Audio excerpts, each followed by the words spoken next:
quiet mind can create miracles. A peaceful heart can change the world. This journey is not about grand gestures. It is not about changing everything at once. It is about the small things, the daily moments, the gentle shifts in how we see, how we speak, how we act. True transformation is born in these small, consistent habits. It is like planting a seed. We do not see the tree overnight. We water the seed each day. We give it sunlight. We trust the process. And slowly, a great tree grows. It offers shade. It offers fruit. It stands strong. Your life can be this tree. Your daily habits are the water and the sun. Today, we will explore 7 habits. They are paths to a more miraculous life. They are rooted in ancient wisdom. This wisdom teaches us to look within. It teaches that the power for change is already here. It is waiting for us. Let us begin this journey together. Lesson 1. Hunt for daily impossible evidence. We often live inside a story. This story tells us what is possible. It tells us what is impossible. Our past experiences write this story. The words of others write this story. It becomes a small box. We think this box is the whole world, but the world is much bigger. Life is full of surprises. Things we thought were impossible happen all the time. Our work is to start noticing. We must become detectives of the impossible. Each day, set an intention. Your mission is to find one piece of evidence. Evidence that the world is not so fixed. That life is more fluid than you think. This evidence can be very small. Look at a flower growing through a crack in the concrete. Yesterday, there was only stone. Today, there is life and color. This was impossible. But it happened. Watch the sky. A heavy gray cloud covers everything. You think the sun is gone forever. Then, a small break appears. A single ray of light shines through. It changes the entire landscape. This shift from dark to light seemed impossible, but it happened. Listen to a story of forgiveness. Someone carried a deep hurt for years. They believed they could never let it go. The anger was a part of them. Then one day, they chose peace. They released the anger, the impossible. Weight was lifted. Your daily hunt trains your mind. It trains you to see potential. It trains you to see openings. The Buddhist path speaks of impermanence. This is a simple truth. Everything changes. Nothing stays the same. The solid-seeming mountain is slowly worn down by the wind. The flowing river was once a tiny spring. Our own moods change. Our thoughts change. Our cells change. The feeling of being stuck is just a thought. It is not the final truth. When you hunt for impossible evidence, you are practicing this teaching. You are seeing impermanence in action. This practice breaks down rigid thinking. It dissolves the walls of your box. You start to believe in new possibilities for yourself. If a flower can break through stone, perhaps you can break through an old habit. If the sun can break through the clouds, perhaps you can find light in a difficult situation. If someone can forgive a deep wound, perhaps you can find peace with your own past. Each piece of evidence is a small miracle. It whispers a powerful truth. The impossible happens every day. You just need to learn how to look for it. Make this your daily game. Become a joyful hunter of hope. Collect these moments. Write them down. Cherish them. They are the keys to unlocking your own potential. They show you that your story is not finished. You can write a new chapter today. A chapter where miracles are not just possible, they are expected. Lesson 2. Speak your desired reality into the present tense. Words are powerful. They are not just sounds we make. They are seeds we plant in our own minds. They are vibrations we send out into the world. The things we say, especially to ourselves, shape our reality. They build the house we live in. If we speak of lack, we build a house of scarcity. If we speak of fear, we build a house of anxiety. The teachings of the Buddha include a principle called right speech. This means speaking in a way that is truthful, kind, and helpful. It means understanding the creative power of our words. This lesson invites us to use this power intentionally. It is a practice of conscious creation. Think of the person you wish to become. Think of the life you wish to live. A life of peace, a life of compassion, a life of courage. Now, begin to speak as if it is already true. This is not about lying to yourself. It is about aligning your energy with your highest intention. It is a gentle guidance for your mind. Instead of saying, "I hope I can be more patient," say, "I am a patient person." Say it to yourself in the mirror. Say it quietly as you wait in line. Feel the calm of patience in your body. The words help to call forth the feeling. Instead of thinking, "I will try to be less anxious," say, "I am finding peace in this moment."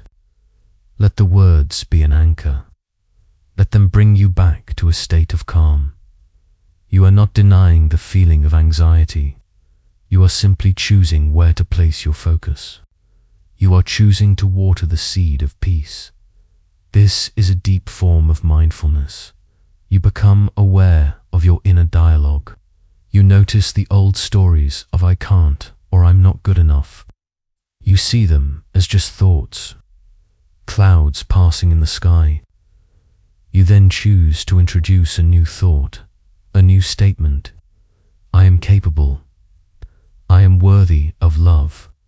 I handle challenges with grace. My heart is open." These are not affirmations of ego. They are affirmations of your true nature, your Buddha nature, the part of you that is already whole, already peaceful, already wise. Speak of your world as you want it to be. When you face a difficulty, say, "I am learning and growing from this." When you feel tired, say, "I am grateful for this body and I am giving it the rest it needs." When you interact with others, speak words that build up, words that heal, words that connect. Your speech becomes a form of meditation, a continuous practice. With every sentence, you are laying a new brick. You are building a new reality, a reality founded on kindness, on strength, on inner peace. You speak it, then you feel it, then you live it. The miracle is in this process. The word becomes the feeling becomes the action becomes your life. Start today.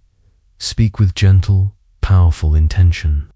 Speak your beautiful world into being. Lesson 3. Perform a daily invisible weight release. Every day, we pick things up. We are not always aware of it. We pick up a small frustration from traffic. We pick up a worry from the news. We pick up an old hurt from a memory. These things collect.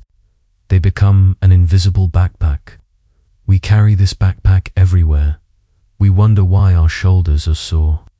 We wonder why our steps feel heavy. We wonder why our heart feels tired. This backpack is filled with invisible weights. The teachings of Buddhism are a path of liberation. They show us how to put down these heavy burdens. The practice of letting go is central to a peaceful life. This is not a one-time event. It is a daily habit, a daily release. It is a conscious decision to travel lighter. Each day, find a moment. For this release, it can be in the morning. before you sleep. Find a quiet space, sit comfortably, close your eyes, begin to feel the weight you are carrying. Take a gentle inventory. Perhaps you are carrying the weight of a mistake you made. See it in your mind, acknowledge it. You do not need to push it away, just observe it. It is a cloud in your mind. Then, with your breath, you can begin to release it. As you breathe in, acknowledge the lesson you learned. As you breathe out, imagine the weight dissolving. Imagine it leaving your body, floating away. Feel the space it leaves behind. It is a space of self-forgiveness, a space of peace, perhaps. You are carrying the weight of someone else's words, an unkind comment, a criticism. It has been replaying in your mind. See it clearly. Understand that these words belong to the other person. They are not yours to carry. Imagine taking this weight out of your backpack. Look at it, then, gently, place it on the ground. You can walk away from it. It is not your property. You do not need to hold on to it.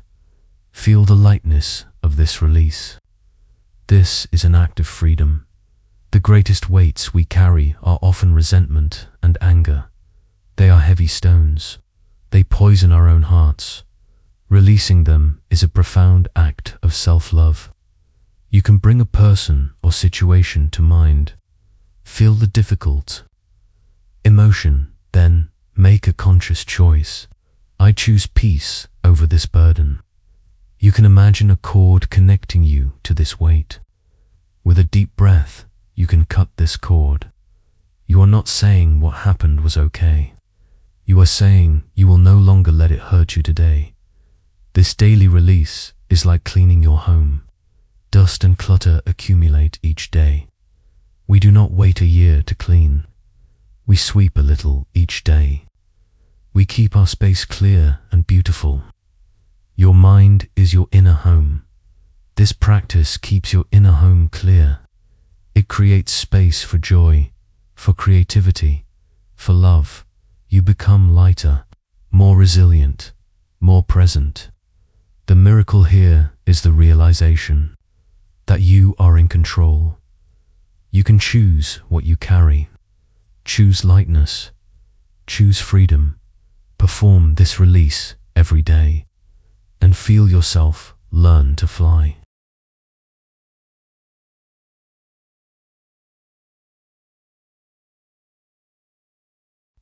Lesson 4.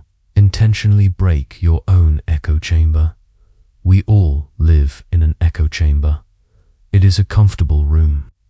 Inside, we only hear our own thoughts. We only see our own beliefs reflected back at us. Our habits create this room. The people we talk to, the news we consume, the routines we follow, they all reinforce what we already think. This room feels safe, but it is also a prison. It limits our growth. It prevents us from seeing the world as it truly is. A core teaching in Buddhism is the importance of seeing reality clearly. This means looking beyond our own conditioning. It means stepping outside our echo chamber.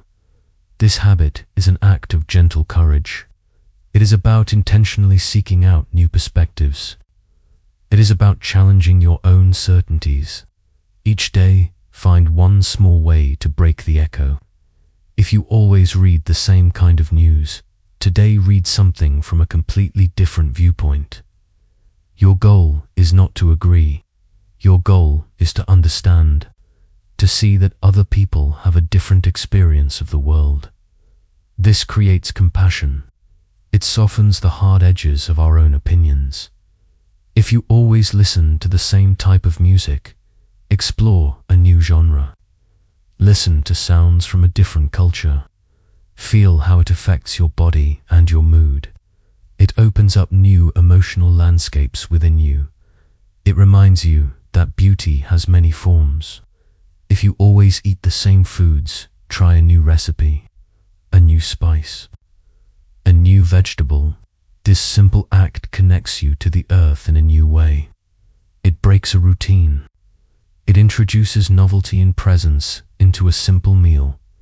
Break your physical echo chamber. Take a different route to work. Walk down a street you have never explored. Sit on a different park bench. Notice the details you have never seen before. The world is full of wonder when we change our perspective.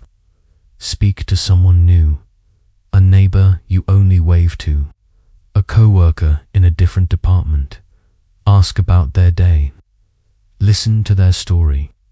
Every person is a whole universe of experiences. Listening to them expands your own. This practice is about cultivating a beginner's mind, a mind that is open, curious, and free from prejudice. When our echo chamber is strong, we become rigid. We think this is the right way. That is the wrong way. This rigidity creates suffering. It creates conflict. By stepping outside, we become more flexible, more adaptable. We learn to hold our own views more lightly. We see that truth is a vast landscape, not a small box.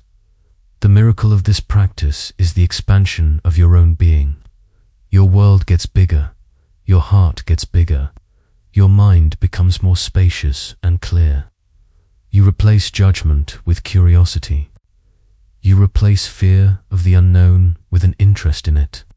Each day you poke a small hole in the wall of your echo chamber. You let in a little more light, a little more air, a little more of the world. Over time, the walls dissolve, and you find yourself standing in a wide, open field of possibility. Lesson 5. Take one imperfect, inspired action. We often get stuck. We are frozen by a desire for perfection. We have a great idea, but we wait for the perfect time. We have a goal, but we wait until we have the perfect plan. We want to help someone, but we wait until we know the perfect thing to say. This waiting is a form of fear. It is the fear of making a mistake, the fear of not being good enough. The teachings of Buddhism offer a middle way. It is a path between doing nothing and striving for an impossible ideal. This is the path of imperfect, inspired action. This habit is about movement. It is about leaning into your inspiration, no matter how small. It is about taking one step, even if you cannot see the whole staircase. The action does not need to be grand. It does not need to be perfect. It just needs to be taken. This is how we bring our inner intentions into the outer world. This is how we create wholesome karma or skillful action. Let's say you want to live a healthier life. The idea of a perfect diet and exercise plan is overwhelming. It leads to inaction. The imperfect, inspired action is simple. Today you will just drink one extra glass of water, or you will just go for a 5-minute walk. It is not perfect, but it is a start. It is an action. It builds momentum. Perhaps you feel a desire to be more creative. The thought of writing a whole book is paralyzing. The imperfect, inspired action is to write one sentence, just one or two sketch for 3 minutes, or to hum a new melody. The quality does not matter. The act of creation is what matters. It opens a channel. It tells your inner artist that you are listening. Maybe you feel a call to be more generous. You think you need to have a lot of money or time to make a difference. The imperfect, inspired action is to give a genuine compliment to a stranger. It is to pick up a piece of trash on the sidewalk. It is to send a kind text message to a friend. These small acts of kindness ripple outwards in ways we cannot see. They are not perfect, but they are love in action. The key to this practice is letting go of the outcome. We are often attached to results. We want our action to be praised, to be successful. This attachment creates anxiety. The practice here is to focus on the intention behind the action. Your intention is to be healthy, to be creative, to be kind. You take the small, imperfect step, and then you let go. You trust the process. The miracle of this habit is liberation from the prison of perfectionism. It is the joy of simple, direct engagement with life. Each imperfect action is a victory. It is a statement that says, I am participating, I am trying, I am alive. It builds self-trust. You learn that you can rely on yourself to take a step, and another, and another. Over time, these small, imperfect steps carry you to incredible places. They build the healthy body. They write the book. They create a world filled with more kindness. Start now. What is one small, imperfect, inspired action you can take right now? Do it and be free. Lesson 6. Curate a museum of your future. Our mind is a powerful, creative tool. What we focus on grows stronger. If we focus on our past mistakes, we feel regret. If we focus on our current problems, we feel stress. This habit invites us to focus on our potential. It is a practice of intentional visualization. It is about building a clear, beautiful vision of the person we are becoming. Imagine you are the curator of a special museum. This museum is dedicated to your future self, the best version of you, the person who is living with peace, wisdom, and compassion. Each day, your work is to add one item to this museum. This is not about material things. It is about qualities of being. It is about states of heart and mind. The Buddhist path is a path of cultivation. We cultivate qualities like generosity, patience, wisdom, and loving-kindness. Your museum is the garden where you cultivate these beautiful qualities. Take a few moments each day. Close your eyes and walk into your inner museum. The rooms are bright and peaceful. Today, you will add a new exhibit. Let's say you want to cultivate more compassion. Your exhibit for today might be a single, clear image. Imagine yourself listening to a friend with your whole heart. You are not judging. You are not trying to fix them. You are simply offering them the gift of your full, compassionate presence. See the look of relief on their face. Feel the warmth of connection in your own heart. Place this beautiful image in your museum. This is the exhibit of deep listening. Another day, you may wish to cultivate courage. Your new exhibit could be an image of you speaking your truth with kindness, or an image of you facing a small fear. Perhaps it is the fear of trying something new. See yourself taking that step with a calm and steady heart. Feel the quiet strength inside you. Place this scene in your museum. This is the exhibit of gentle courage. You can create exhibits for anything you wish to grow. An exhibit of patience might show you waiting calmly in a long line, using the time to breathe and be present. An exhibit of joy might be you laughing freely, appreciating a simple pleasure like the sun on your skin. An exhibit of generosity could be an image of you sharing something freely, without any expectation of return. This practice does a few wonderful things. It gives your mind a positive, uplifting place to rest. It provides a clear direction for your growth. When you face a challenging situation during your day, you can mentally visit your museum. You can stand before the exhibit of patience or the exhibit of gentle courage. It reminds you of the person you are choosing to be. It gives you a resource of strength and wisdom to draw upon. The miracle here is the power of focused intention. You are actively designing your future character. You are providing your subconscious mind with a blueprint. The more you visit your museum, the more real it becomes. These qualities start to manifest naturally in your daily life.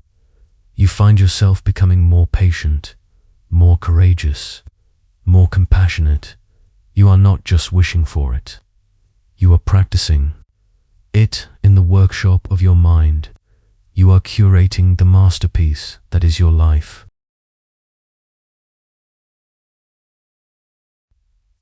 Lesson 7. End your day by reverse engineering. A blessing. We often go to sleep with our minds full of the day's problems, the to-do list for tomorrow, the worries that circle and circle. This habit offers a different way to end the day. It is a practice of gratitude and wisdom. It combines deep appreciation with an understanding of how things come to be. It is a way to see the profound interconnectedness of life in the simplest of things. This practice shows us that blessings are all around us, woven into the fabric of our existence. At the end of your day, just before sleep, choose one good thing that happened. It does not have to be big. It can be very small: a delicious meal, a warm cup of tea, a moment of quiet, a kind word from someone, the feeling of the comfortable bed you are in. Choose just one of these small blessings. Now, become a detective of goodness. Your job is to reverse engineer this blessing. You will trace it back to its origins. Let's say your blessing is the warm cup of tea. Hold this simple goodness in your mind. Now, work backwards. For you to have this tea, someone had to put it in a box. Someone had to drive the truck that brought the box to the store. Someone had to work at the store. Someone had to grow the tea leaves. Think of the farmer working under the sun. Think of the sun itself. Think of the rain that watered the plants. Think of the earth that nourished them. Trace it back further. For you to have the cup, someone had to design it. Someone had to form the clay. Someone had to fire it in a kiln. For you to have hot water, someone had to build the power plant that creates the electricity. Countless people, living and dead, contributed to this simple moment of warmth in your hands. Feel the vast web of connection. All of these causes and conditions came together to create this one small blessing for you. Feel a sense of awe. Feel a sense of deep gratitude for this incredible, unseen collaboration. Let's say your blessing was a kind word from a coworker. Reverse engineer it. What was happening in their life that allowed them to be kind? Perhaps someone was kind to them this morning. Perhaps they were remembering a wise teaching from their own parents. Their moment of kindness was the result of 1,000 previous moments. Your ability to receive it was also a blessing. You were present enough to hear it. Your heart was open enough to feel it. This practice cultivates profound gratitude. It is not a superficial thank you. It is a deep seeing, a recognition that we are supported by a universe of causes and conditions. Nothing exists in isolation. We are all part of this magnificent web. This understanding is at the heart of Buddhist wisdom. It dissolves feelings of loneliness and separation. It connects us to the whole of life. Ending your day this way changes your state of mind. You shift from a consciousness of problems to a consciousness of blessings. You fill your mind with wonder and appreciation as you drift off to sleep. The miracle is this shift in perspective. You begin to see that your entire life is a blessing, built by an invisible network of support. You sleep in a state of grace, and you wake up with a heart ready to notice the miracles of a new day.